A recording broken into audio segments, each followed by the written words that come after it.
amazing dancers. Had we done it correctly, we would have mic'd the floor. Far be it from me to be the one with all the professional dance experience. Didn't say, guys, we needed to mic the floor, but that was amazing. So that's stunning. hard shoe, right? Yeah. Step So dancing there impressive. several times. Did you ever go to Irish step dancing class? I remember up before we did our communions, everyone in our school had to do Everybody a did? small amount. Were you good? Absolutely not. Okay, the answer to the burning question we asked earlier. So I said to you, how many castles in Ireland do you think they are? And what did you say? I said there must be tens of thousands. Tens of thousands. Yeah. Okay, he said tens of thousands. The answer is 30,000 castles and ruins left in Ireland today. High five. Okay. I think some of them might just be a little bit of a wall, though. That's all right. The walls count. You know how many castles they are here in where we live? 0. So that's really impressive. Barry Cullen back. Love the story that, you know, your grandmother and your great aunt were incredible needle artists. Really, they really were, yes. I'm a knitter. I am not an incredible artist. I have knitted my whole life. I started knitting. I learned when I was 7. And I knitted Aran Afghan for my sister when she and her husband were married. And I'm losing track, but is it 40 years this year, I think, that they will be married? No, I think it's 41. And that little sweater that I made out of acrylic, I guess I got married in, I was gonna say 18. Sorry, Chrissy, 1983. She was thinking about castles. I'm not gonna be invited over this week. 1983, so that would make it their 41st anniversary this year. That Afghan is still going strong and has been used and loved and washed and brand new today, already popular. If you love sweaters, and obviously you do, because with our Barry and his uncle back from retirement for just a short time, because Emma, who usually joins us, just had a beautiful new baby girl, and she's in Ireland with her family. This is the moment to say, I don't have to think about a size. I don't have to wonder about whether they wear sweaters or not. I don't have to think about where they live, because, you know, even with my daughter in Florida, we get home at night, it's hot, the air conditioning's on, and the first thing we do is put on a blanket. Yeah. This is brand new today, but the material is setting this apart. So let's take you through the colors, and the size is 38 by 71, so it's a beautiful throw, and it's something you could even wear as a gorgeous shawl. You really if could, you wanted definitely, to. yeah. You could pin it off with a little brooch or something like that. Oh, it'd be gorgeous. So this is natural, only 650 to go around. So when we think about our beautiful, beautiful Aran sweaters that you find in Ireland, it's usually quintessential color, really. This is it. Yes, there's my ring. Don't wait on it. It's already popular. Next in line is midnight.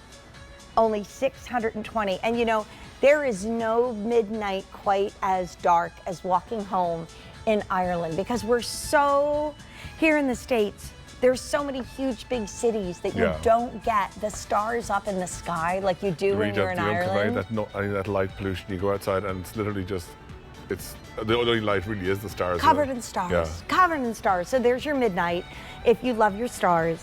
And then I think this one is gorgeous. It is called Army Green. There's fewer than 400. This one is flying. So this is home decor.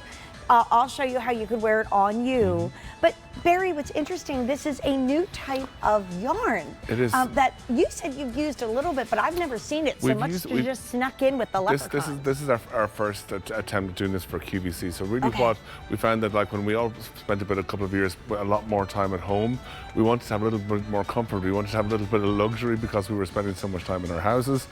And we thought, let's try to get this ultra fine merino, this kind of elite grade merino, and really just give yourself that kind of the spa treatment in your sitting room. This is going to, it's so soft against your skin. So soft. It's so generous that you can happily put 2 people underneath it. You can wrap it around yourself. That's a beautiful way to dress it as well. Like, it really is.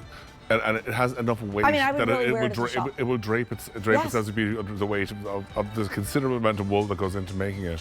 Oh my gosh, you guys. This is going to be that moment where this catapults to customer top rated as soon as you get it home.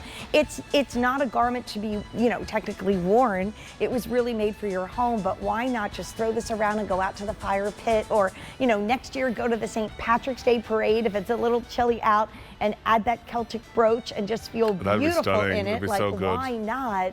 But super soft merino wool is like taking it next level, because Barry, merino wool in and of it's soft. And we didn't even get a chance to talk about it with our hot pick sweater, which, by the way, over 800, probably even more now, of those sweaters are gone. I don't know if any of my grass green is left, or my grass mix. It was certainly flying shop out. backwards and forwards, but any merino wool is soft, but what sets super soft merino wool So apart? say if we get the full fleece off a sheep, there's going to be a certain percentage of it which is the soft merino that we use for our sweaters, and then a very small percentage of it is what was classed as this elite quality merino. Okay. So it is much more scarce, it is much more difficult to work with, but once you put your hand to it, you'll see the difference.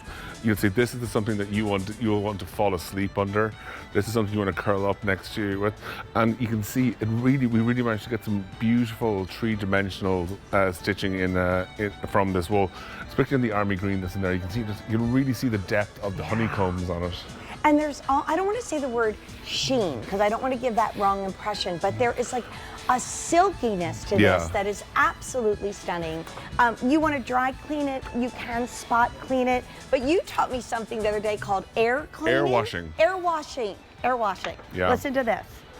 If you have a clothes horse, if you just put this out on a slightly kind of windy day, you drape this out for half an hour. The air flowing through it was going to take any slight odor. Say if you were next to a fire pit or a barbecue or something like that, that little kind of hint of a wood smoke that can somehow gather in a wool garment, and that's really all you need to do. Apart from that, when you don't have it out, fold it. Keep it out of direct sunlight. Try not to hang it as much as possible, because you can see there's so much wool in this. I love that you took one of the most difficult to get and expensive parts of the wool and turned it into one of the biggest pieces that we're going to have here in the natural, I know, in the midnight in the army green. All right, I have a question. What garment are the leprechauns famous for making? What garment, what item do the leprechauns make for the fairies? I think it's shoes. It's isn't it? shoes! Yeah. It's called Shoe Shopping with the Leprechauns. It's a new show coming to QVC very shortly. Barry, we'll see you soon. You will, of course. We'll see Barry a lot. But like I always say, shop backwards on St. Patrick's Day. Our dancers are here, our guests are here, live.